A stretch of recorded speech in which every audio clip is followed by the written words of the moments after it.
সকালের সংবাদে আপনাকে স্বাগতম। প্রথমেই জানিয়ে দিচ্ছি সংবাদ শিরোনাম।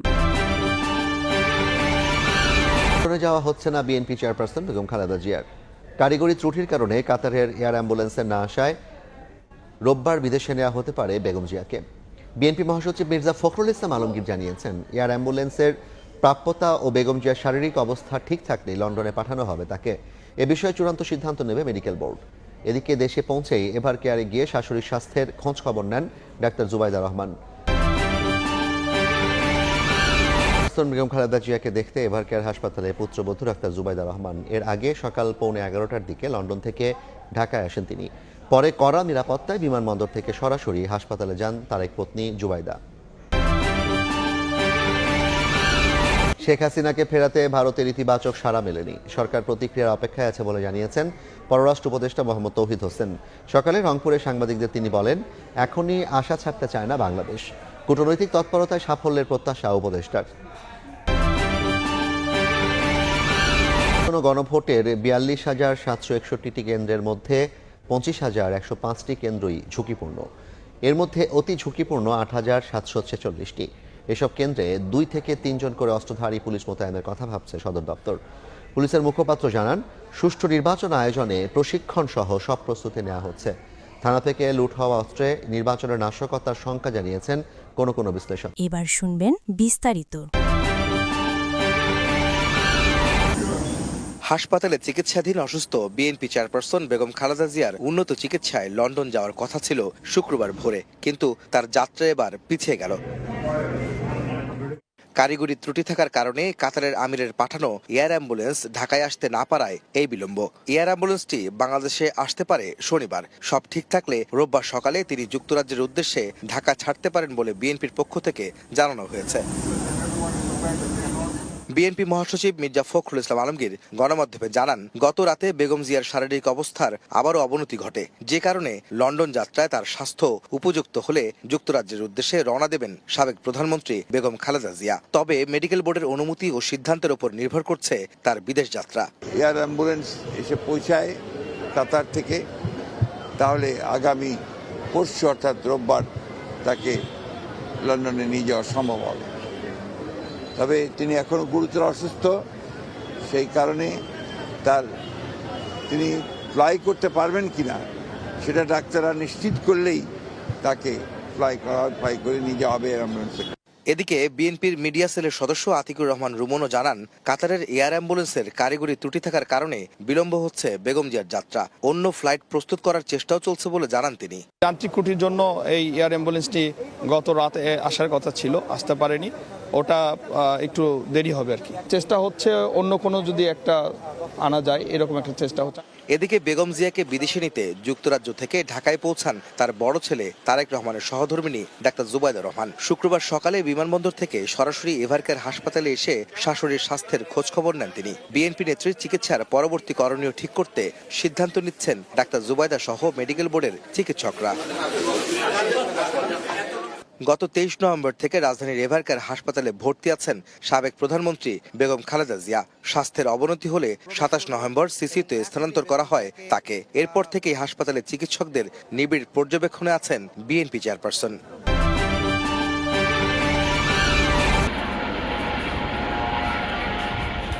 শুক্রবার সকাল 11:15টার দিকে বাংলাদেশ বিমানের ফ্লাইটে হযরত শাহজালাল আন্তর্জাতিক বিমানবন্দরে পৌঁছান তারেক পত্নী ডাক্তার জুবাইদা। এ সময় তাকে স্বাগত জানান বেগম জিয়ার চিকিৎসায় ঢাকায় আসা যুক্তরাজ্যের বিশেষজ্ঞ চিকিৎসক রিচার্ড বিলি সহ বিএনপি নেতারা।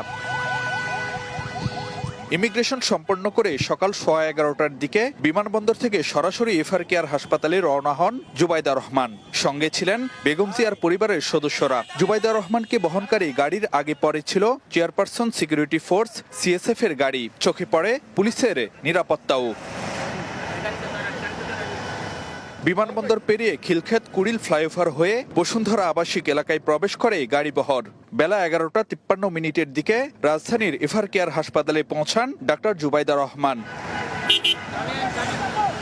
পরে হাসপাতালের ইমার্জেন্সি লিফট দিয়ে দেখতে যান চিকিৎসাধীন শাশুড়ি বেগম জিয়াকে। এ সময় উপস্থিত ছিলেন বিএনপির স্থায়ী কমিটির সদস্য সেলিমা রহমান সহ দলটির বিভিন্ন পর্যায়ের কয়েকজন নেতা। ডাক্তার জুবাইদা রহমানের তত্ত্বাবধানেই দেশি বিদেশি মেডিকেল টিম তারা সার্বক্ষণিকভাবে তারা আমাদের প্রিয় নেত্রী দেশনেত্রী বেগম খালেদা জিয়ার চিকিৎসা সেবা দিয়ে আসছিলেন। উনি যখন সশরীরে মেডিকেল টিমের পাশে আছেন, আমরা আশাবাদী হয়ে উঠেছি। ডাক্তার জুবাইদুর রহমান যখন উনি হাসপাতালে ঢুকেছে, আমাদের মনে অনেক সাহস হয়েছে। শুক্রবার ঢাকায় আসার দিনই বেগম জিয়াকে উন্নত চিকিৎসার জন্য তাকে সঙ্গে নিয়ে লন্ডন যাত্রার কথা থাকলেও জুবাইদা রহমানকে ঢাকায় থাকতে হচ্ছে আরও 2-1 দিন। কারিগরি ত্রুটির কারণে কাতার এয়ার অ্যাম্বুলেন্স আসতে দেরির কারণে পিছিয়ে যায় বিএনপি চেয়ারপারসনের লন্ডন যাত্রা।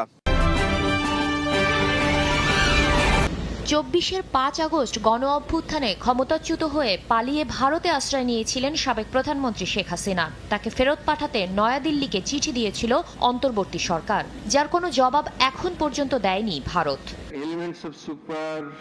গত 17 নভেম্বর মানবতা বিরোধী অপরাধে শেখ হাসিনাকে মৃত্যুদণ্ড দেন আন্তর্জাতিক অপরাধ ট্রাইব্যুনাল। এরপরে তাকে ফেরত চেয়ে দ্বিতীয়বারের মতো ভারতকে চিঠি দেয় পররাষ্ট্র মন্ত্রণালয়। এবার উত্তর না দিলেও গত 26 নভেম্বর শেখ হাসিনাকে হস্তান্তরে ঢাকার অনুরোধের বিষয়টি গণমাধ্যমে জানান ভারতের পররাষ্ট্র মন্ত্রণালয়ের মুখপাত্র রণধীর জসওয়াল। বিচারিক এবং অভ্যন্তরীণ আইনি প্রক্রিয়ার অংশ হিসেবে পরীক্ষা নিরীক্ষা করা হচ্ছে বলে মন্তব্য করেছিলেন তিনি।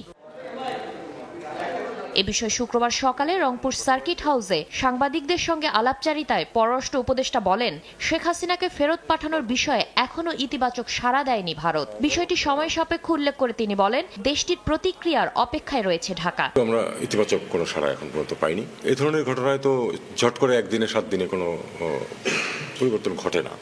আমরা অপেক্ষা করব, দেখি কি ভারতের পক্ষ থেকে কি পাওয়া যায় রিয়াকশন।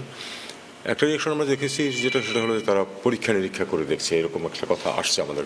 দেখুক, তারা পরীক্ষা নিরীক্ষা করে দেখুক। তৌহিদ হোসেন জানান, ফেব্রুয়ারির নির্বাচনে নির্বাচিত প্রতিনিধিদের হাতে দেশের ভার দিয়ে ক্ষমতা ছাড়বে অন্তর্বর্তী সরকার। সঠিকভাবে নির্বাচন হয়ে যাবে ফেব্রুয়ারিতে এবং আমরা নির্বাচিত প্রতিনিধিদের হাতে দেশের ভার দিয়ে আমরা সরে যাব। তারেক রহমানের দেশে ফেরা নিয়ে পররাষ্ট্র মন্ত্রণালয়ের কাছে কোনো তথ্য নেই বলে আবারও জানান উপদেষ্টা।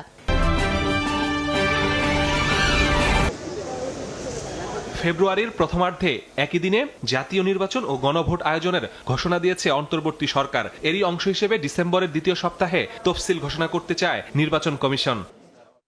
এরই মধ্যে নির্বাচনের জন্য 42,761টি কেন্দ্র নির্দিষ্ট করেছে ইসি। প্রকাশ হয়েছে 12,76,95,183 জনের ভোটার তালিকা। নির্বাচনের নিরাপত্তা নিশ্চিতে প্রস্তুতি নিচ্ছে আইন শৃঙ্খলা বাহিনী। ইসি ঘোষিত কেন্দ্রগুলোর মধ্যে লাল বা অতি ঝুঁকিপূর্ণ 8,746টি, হলুদ বা ঝুঁকিপূর্ণ 16,359টি, সবুজ বা সাধারণ 17,656টি। ঝুঁকিপূর্ণ কেন্দ্রে থাকবে 2 থেকে 3 জন অস্ত্রধারী পুলিশ সদস্য, আর সাধারণ কেন্দ্রে থাকবে 1 জন করে। নির্বাচন কেন্দ্রগুলো কি পরিমাণ ঝুঁকিপূর্ণ, এখন ঝুঁকির মাত্রা অনুযায়ী সেভাবে সেখানে ফোর্স মোতায়েন করা হবে। যেগুলো ঝুঁকিপূর্ণ কেন্দ্র সেখানে ফোর্স বেশি থাকবে, যেটা কম ঝুঁকিপূর্ণ সেখানে হয়তো বা ফোর্স কম থাকবে। 8 বিভাগের মধ্যে অতি ঝুঁকিপূর্ণ কেন্দ্র সবচেয়ে বেশি, ঢাকায় 2,675টি। এরপরে আছে চট্টগ্রামে 1,440টি। বিভাগের মতো মেট্রোপলিটনেও অতি ঝুঁকিপূর্ণ সবচেয়ে বেশি, ঢাকায় 695টি, দ্বিতীয় স্থানে চট্টগ্রামে 312টি। এ পর্যন্ত 60,000 সদস্যকে প্রশিক্ষণ দিয়েছে পুলিশ। শুধু পুলিশ নয়, অন্যান্য সরকারি সংস্থা এবং গিয়ে নির্বাচনের সাথে সংশ্লিষ্ট রাজনৈতিক দল এবং জনসাধারণ সবাই যদি আমরা একসাথে একটা টিম ওয়ার্ক হিসেবে কাজ করতে পারি, একটা সুষ্ঠু নির্বাচন অবশ্যই সম্ভব।